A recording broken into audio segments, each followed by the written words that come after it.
You use them once or twice and then you don't use them again. Unless you can get them, unless you can get the tool, the job, you know what I'm saying, you can get the job to pay for it, then you're golden then, you know. So I'm just still taking these collars off. I got 2 more left. And then somewhere or other I gotta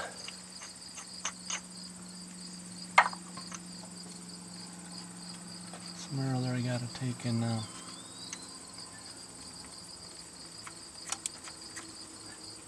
set up a box to put these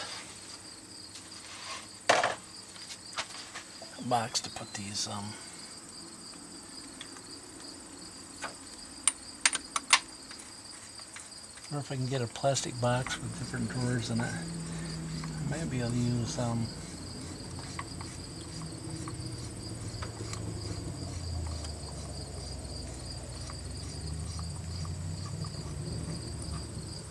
might be able to just get to use one of my plastic nut containers. Alright, so we got all 6 of these collars off.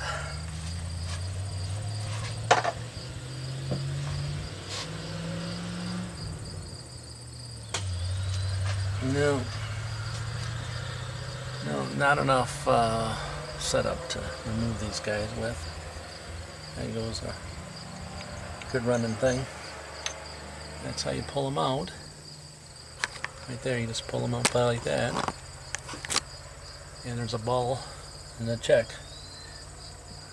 Raccoon City, but and there's supposed to be a brass washer on the bottom that you got to replace. Brass washer. But we're not going to move these out of here until we have a place to put them. Right? Let's see. I can loosen up all these guys. I think that's a 10 millimeter. 10 millimeter. And I can loosen those guys up.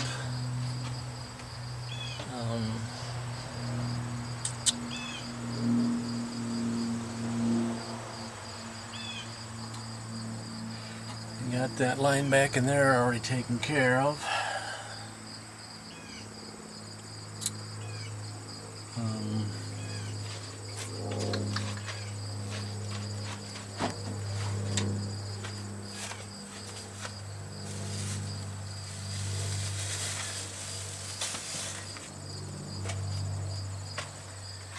Can't get to the coolant sensor underneath the bottom because I can get this other vacuum line here disconnected, if I can maybe.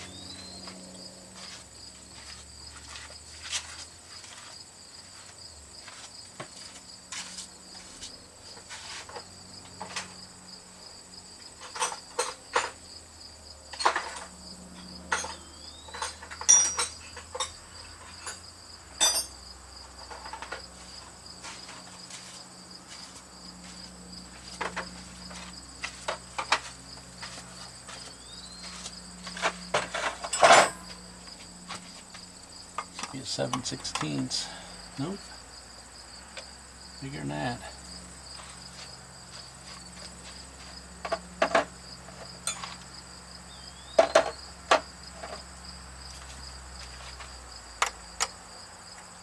Half inch. Now this fuel line's in the road of it, so.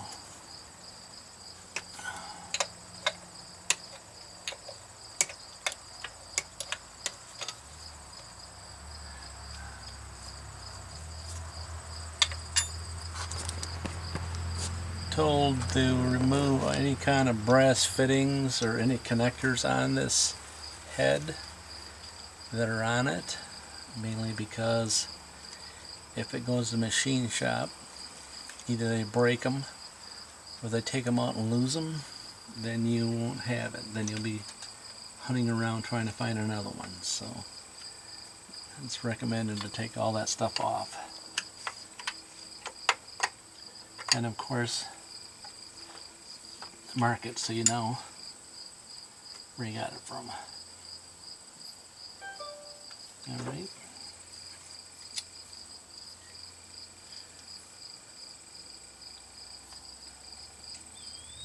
Well, this fuel guy here was supposed to be able to move out of the way, and it don't look like she wants to move anywhere, so.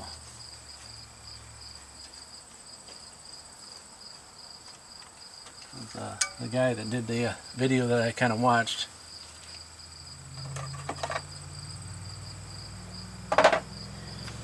he showed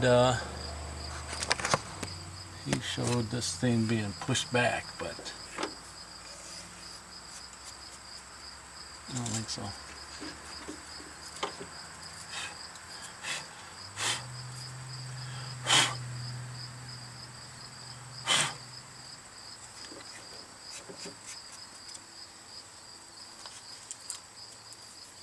I could probably take this this guy right here out of there when I go to remove the head. If I take this whole unit out of here, that'll save me some space on that bracket over here.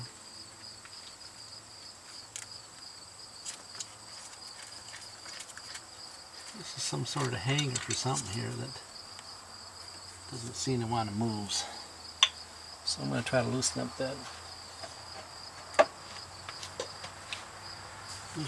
bracket. It's held too. Maybe.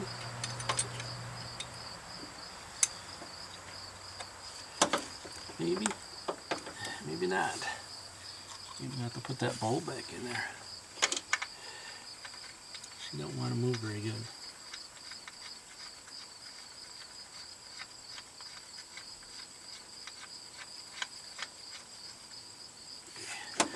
She's tightened back up now.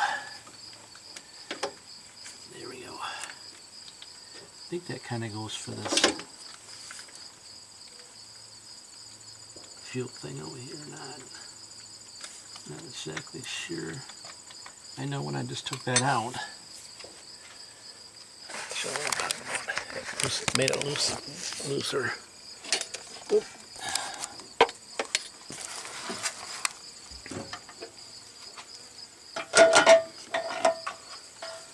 There, I got the work. This bolt was into there, and I couldn't move this bracket here out of the way, so I put that bolt back in, and now this guy wants to move a little bit.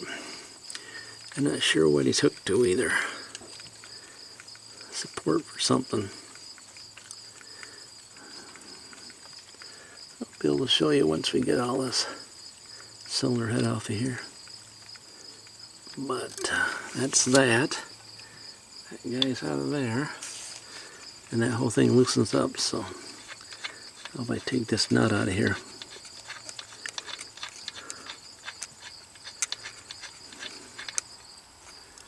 Then this piece here will come right up out of there. Yep. There.